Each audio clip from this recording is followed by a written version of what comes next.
Sports Center.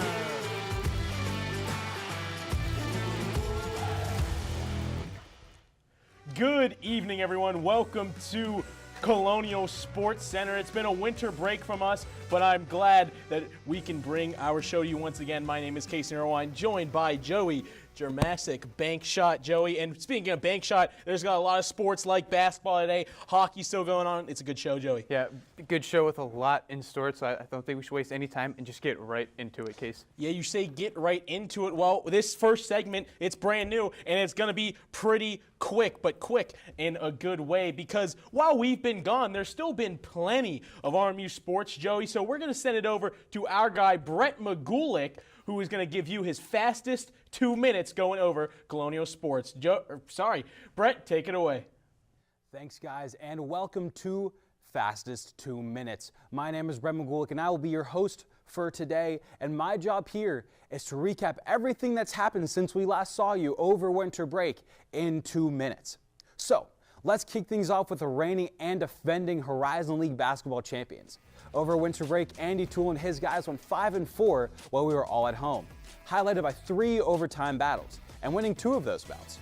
RMU opened strong in mid-December with wins over Toledo, Youngstown State, and St. Francis. But early January brought a tough skid, including an overtime heartbreaker in IU-Indy.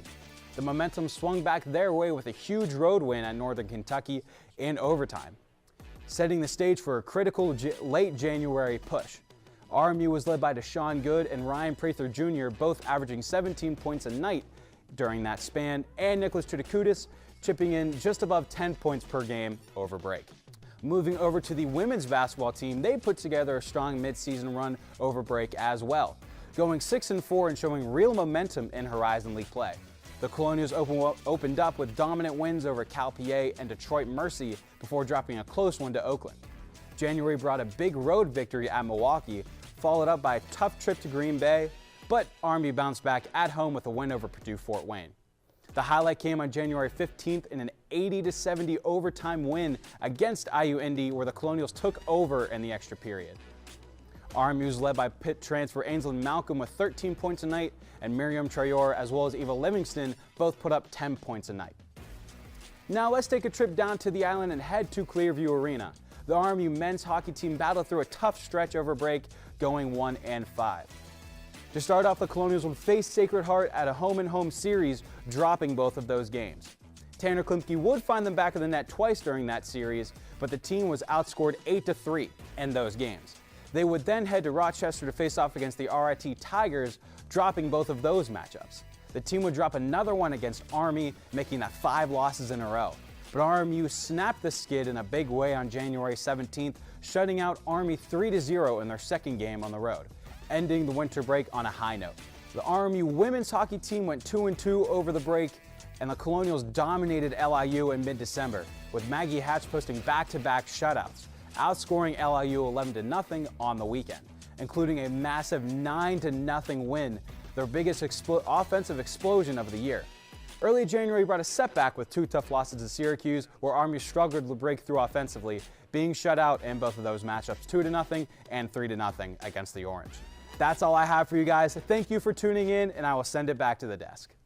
Thank you, Brett, for that one. Brett Magulick, the brand new associate producer of this show, so a go-to guy for us when it comes to Colonial Sports. And as he said, Joey, it's been an exciting winter break for them. Exciting winter break, however, it wasn't in terms of record for those 4 teams across, it wasn't really the best. 14-15 with a combined record for those 4 teams, so didn't have the most successful winter break, but still an exciting one for the wins that the Colonials did end up getting.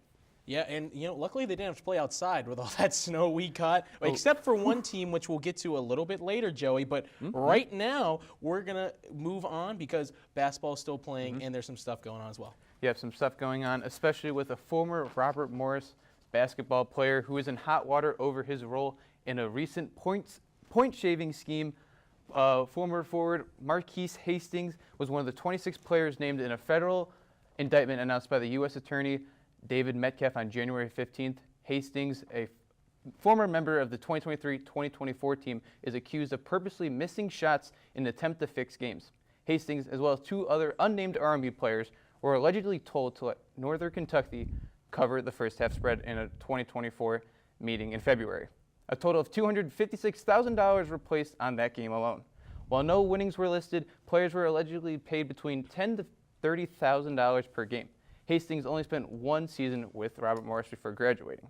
The Colonials would go on to win the Horizon League the following season, while Hastings would eventually find his way into the G League after stints in Bulgaria and Israel's professional leagues. RMU released a statement following the announcement saying, quote, RMU has been made aware of an investigation and charges involving former members of our basketball program for actions that may have occurred while they were a student at RMU. We are not aware of any allegations by wrongdoing by the university, end quote. Well, we'll have more updates on this story when we get them.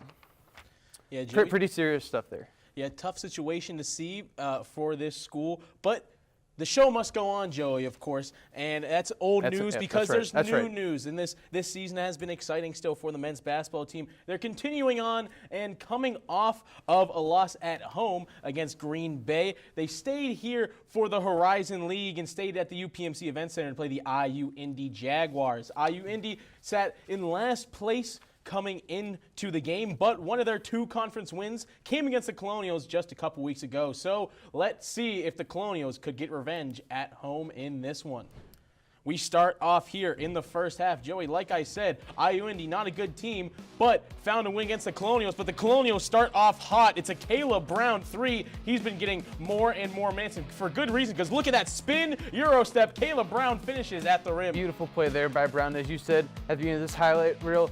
Kind of a revenge game for the Colonials. You know, they lost to IU Indy a couple weeks ago versus IU Indy to get their first Horizon League win of the season.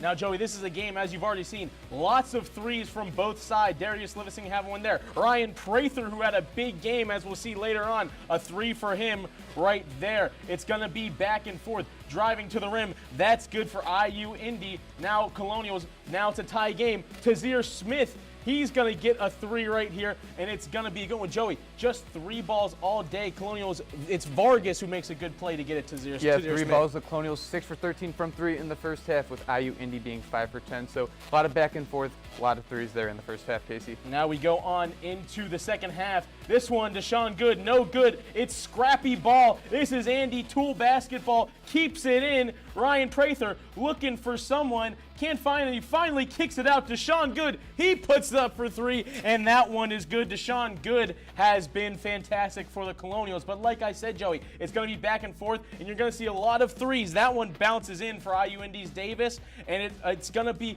more bouncing back. This one slam dunk at the rim for the Colonials to keep momentum going. But again, back and forth. Another three here for IU Indy. Both teams were feeling it, and honestly, it was a fun game to watch because both teams were explosive on the offensive side. And we see here a Livingston three. He's been hot. He had 12 points in this one. Huge game for him.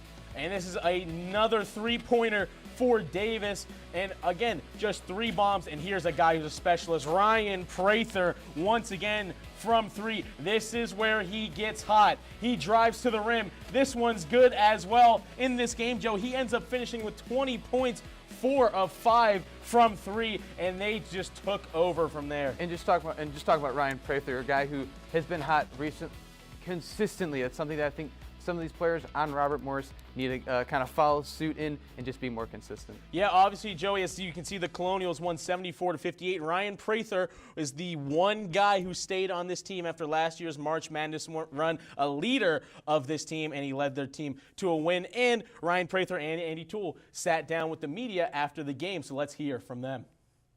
Just, the little things matter, just communication. Talking on everything, playing defense, all the little things got us to where we needed to be last year. And once we do the little things tremendously, I feel like we can get there again. So obviously an important win for us. In some ways, maybe a little fortunate. DiAugustino didn't play. Obviously, he gave us fits last time. But there's always the other side of it, too, where you get a little worried about like a letdown if, their leading scorer is not playing. And I thought we did a good job of consistently trying to bring the proper energy. I thought in the second half, we were very active defensively, and obviously that's something that we've talked about being a frustration for us with the inconsistency of it. So this was important for us, and we got to keep trying to build off it.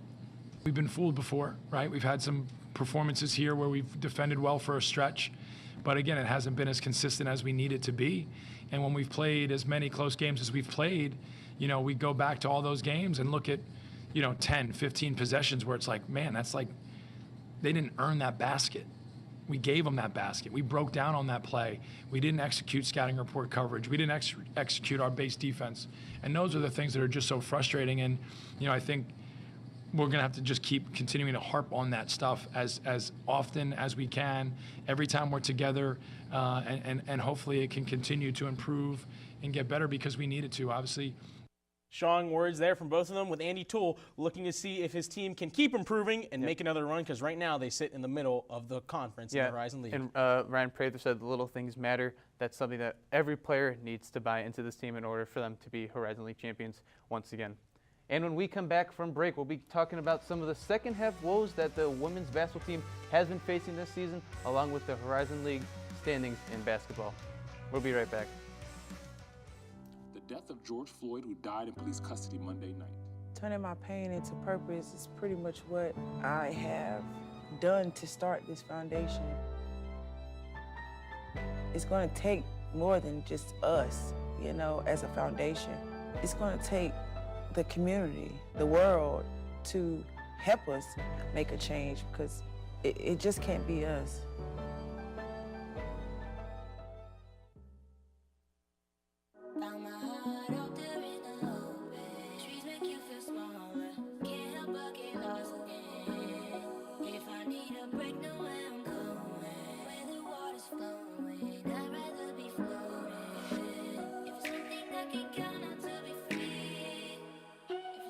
Feel the beat of nature at a park or forest near you. Find a forest and music inspired by nature at discovertheforest.org.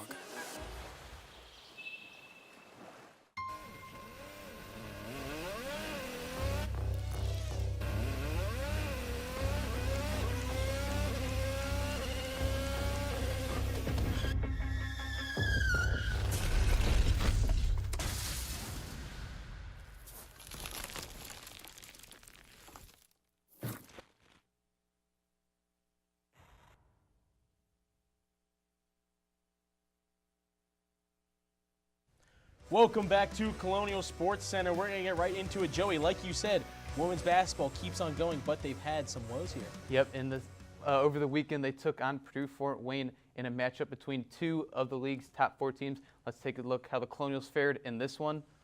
And as we're going to see here, that the Colonials fell 60-46 against Purdue-Fort Wayne. They started things off hot with a lead, 16-9 in the first quarter, but had 2 quarters in single digits, with that being in the second quarter, having 9 points and 6 points in the fourth quarter. And as we see here, ended up in a result with a loss. And the Colonials in this game only shot 6% from 3, 1 for 17. That's not going to get things done. Yeah, Joey, as of about 4 or 5 games ago, the Colonials were off to their best start since the 17-18 season, but these last few games, they've found a little bit of struggle. They've started to slow down a little bit, and like you're about to get into, in the second half especially is when they really slow down. Yeah, second half woes have been a big thing for this Colonials team, and especially in their 7 losses this season.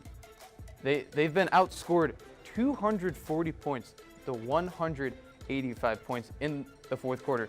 55. That's a 55-point gap, almost 8 points a game in their losses. Something that the team did not do last year. They found ways late in the fourth quarter to get the wins for the Colonials, and now this year they're having a struggle to do that. And if they want to get back to Indianapolis in the Horizon League semifinals and possibly the finals this year, they're going to have to fix up some of those things sooner than later, because March is creeping up. The Horizon League tournament is creeping up, so McCabe's got to get her squad intact, locked into the second half. Yeah, you can say in any sport, pretty much, any coach will tell you, one of the most important things is closing out games. So Coach McCabe's team just needs to find a way to do that, Joey. Yep, and it's going to be big for them to be successful late in the season. And like you said, Joey, it's going to be a tough stretch to try to get to Indianapolis. So let's take a look here, because we're going to look at both team standings. First, let's look at women's basketball standings for this one. And like I said, Joey, they had their best start to a season as of a few games ago, but but they find themselves in a little bit of a weird spot in the Horizon League, sitting there at 4th place. And obviously, every year pretty much for women's basketball in the Horizon League is if anyone can catch Green Bay this season.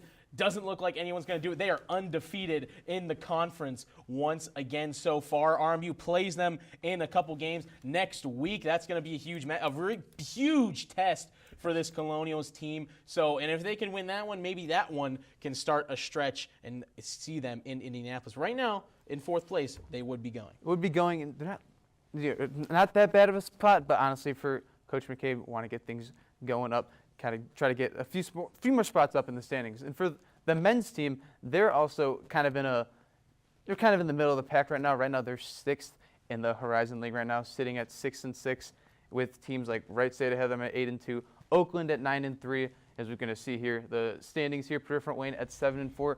And actually, kind of a little note here: Oakland's the only team in the preseason top 4 that is currently in the top 4 right now. So Oakland's kind of been staying their ground. Wright State, kind of a surprising team. They were I think they were ranked like 8th or 9th in the standings.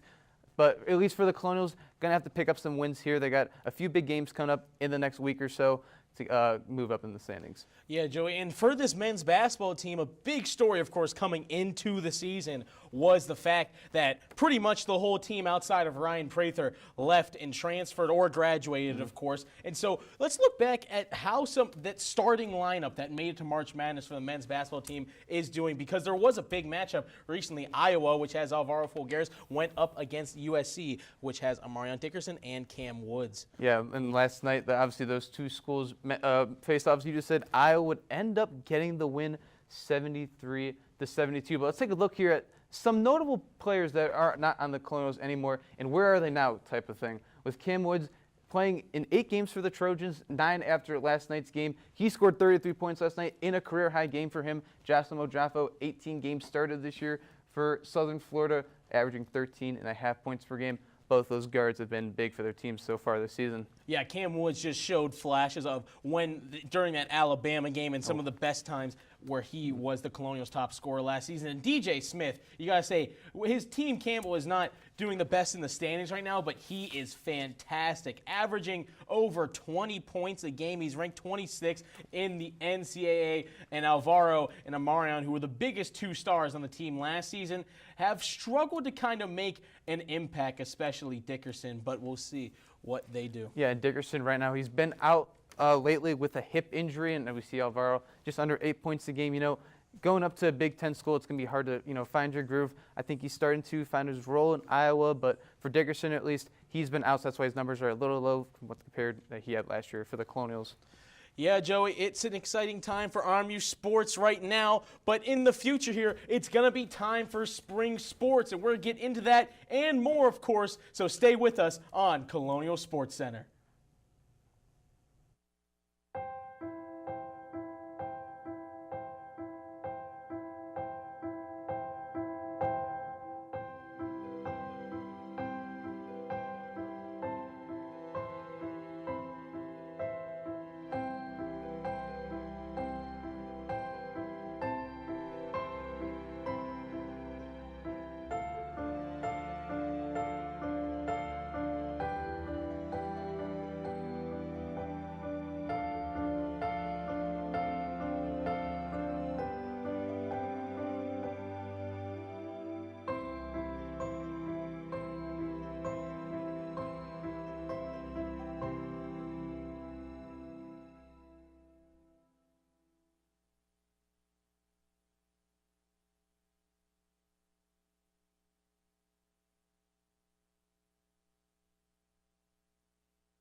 When you adopt a shelter pet, you discover their unique mix of all kinds of traits. Where'd Wiley go?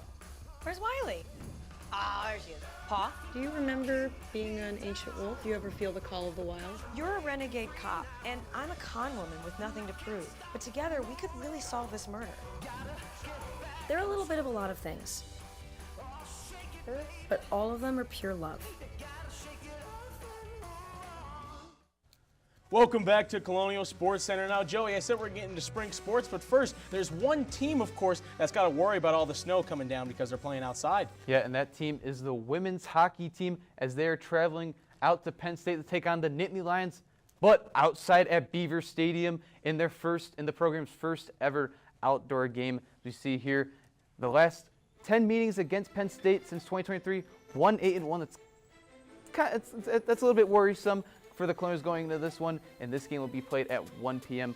tomorrow. Outside, as you said, it's going to be pretty cold. I think start time for the temperature is going to be in the single digits, so for anyone out there going to see the game tomorrow, bundle up in some warm clothes. Joey, I know you're going to be down there next to the rink, so you better get bundled up for sure in this game. It's going to be exciting, of course. You know, Penn State is one of the best teams in the country, so we'll see how the Colonials fare in that one. But now it is time to get a little bit into the spring because, Joey, the spring season starting soon. We've got a few teams that are starting up in just a couple weeks or this week as well. You've got men's lacrosse starts in a couple of days. That game has actually been rescheduled. It is not in 2 days. It is literally breaking news right before the show started. They play on Monday, and women's lacrosse plays in 7 days. That team went to their conference championship. Men's lacrosse won their conference, and softball won the Horizon League as well. They start in 15 days. But Joey, to get a little bit more into this, we were on our podcast, Sports Podcast in the Berg, with our friend Caden Hyde, as we got a little bit into Colonial spring sports. So, me and Joey, take us away. So, as we move on here, we got something else to talk about.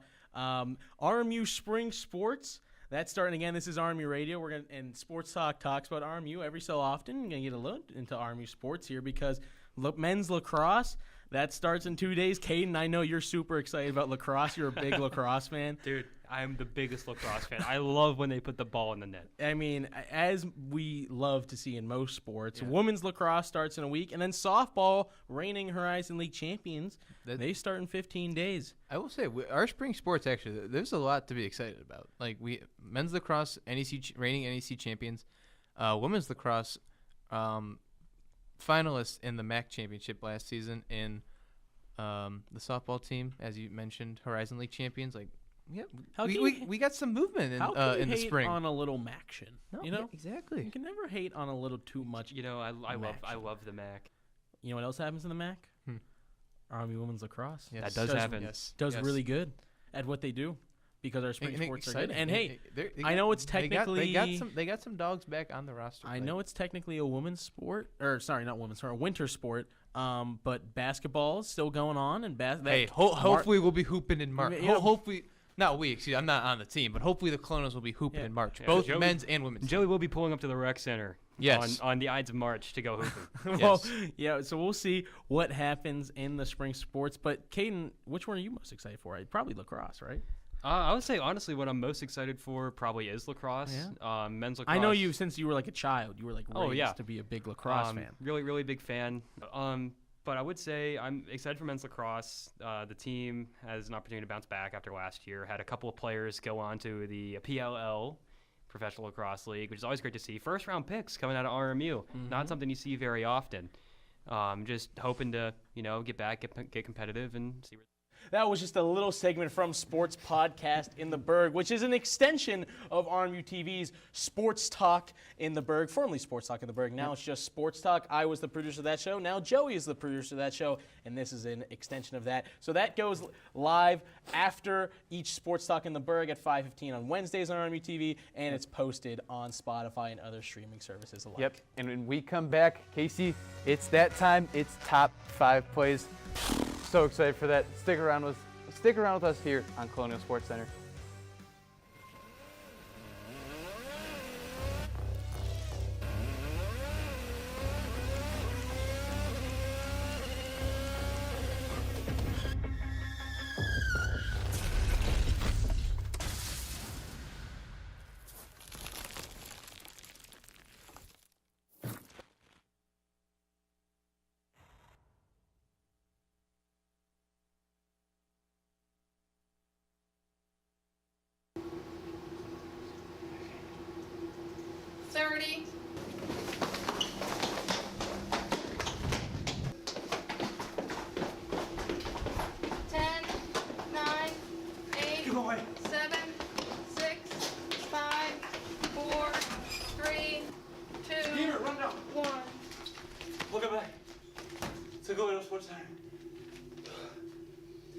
Let's hear it, Steve. Women's basketball. Found my heart out there in the open. Trees make you feel smaller. Can't help but get lost again. If I need a break, know where I'm going. Where the water's flowing, I'd rather be floating. If it's something that can count on to be free. Feel the beat of nature at a park or forest near you. Find a forest and music inspired by nature at discovertheforest.org. Welcome back to Colonial Sports Center. Joey, winter break caused me to go cold turkey and through all this withdrawal of the most addictive thing on this planet. What is it, Joey? Top 5 plays. And it's back for 2026. Let's get right into our first top 5 plays of the year. I am so happy. I am too. I'm really excited.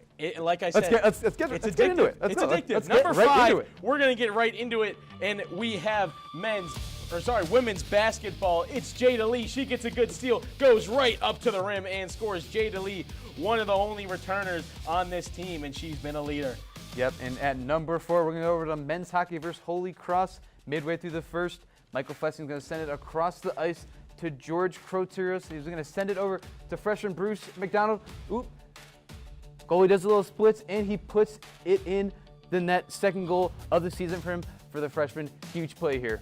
Yeah, good little deke right around the goaltender on that one for the goal. Now on to number 3. We're going to stick with hockey, but it's women's hockey, and this one is an even better move, Joey. Taylor Story's going to get the puck right here. She's going to whoop, and she's gone, and she slots it home on that one. What a move by Taylor Story. Deke and goal for the Colonials. I think you said it best right there. Her move right here, going to win possession in the middle of the ice here. Look things around, see what's available. Going to pass it over a little whoop.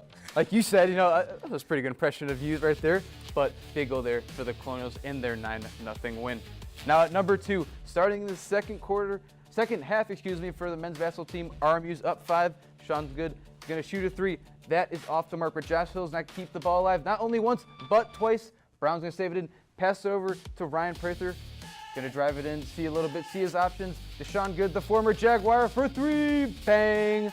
He hits a 3 right there. Big play, big save right there by Caleb Brown. Yeah, a play like that, scrappy ball, second time I asking for Deshaun Good against his former team. That one had to feel good in our number 2 play. Now, on to number 1. It's cold still, and of course, we got to have hockey at number 1. It's women's hockey. Maggie Hatch makes the save, makes another save, doing the splits like you saw in number 5, but making the save this time. Maggie Hatch, what a play for our number 1 and first number 1 play of 2026. Beautiful number 1 play and great saves by Maggie Hatch. Well, Joey, let's get into our games to watch, because speaking of women's hockey, my game to watch is going to have to be this women's hockey game tomorrow at Beaver Stadium against Penn State. This Colonials team has only scored 2 goals in the last 4 games, so I need to see something out of Jessica McKinnon, the top point scorer for the Colonials this season. She needs to show up and get points and goals on the board for the Colonials. And on the other side, you have to look at Tessa Janecki for Penn State. She scored the golden goal to capture the gold medal at the 2025 IIHF World Championship for the USA and sits 11th in the NCAA in points. What a star. Yep, and that's a great game to watch, but my game to watch is the men's basketball game versus Purdue Fort Wayne. Matchups with the 3rd and 6th team in the Horizon League. We're going to see here Deshaun Good, 30 minutes a game, almost 15 points and 9 rebounds. Huge transfer there. We're going to need a big performance for him this weekend versus Purdue Fort Wayne. And for the Mastodons, Corey Hadnot, the second, 20 points a game, 4 rebounds. This will be a huge matchup for the Colonials, and it would be a big win for them in the Horizon League standings. Yeah, and there's tons of other good games coming up, of course, but these are the 2 big ones. Joey, it's been a good show. There's tons of Colonial Sports. I hope you stay warm tomorrow. I'm going to try. I'm going to try. I'm going to layer up, double layer, triple layer. With how small you are, you're going to need to look like the little kid in Christmas Story, all bundled up, taking photos like this. Well, thank you all for joining us. Wish Joey good luck at Beaver Stadium. Have a good night from us here on Colonial Sports Center.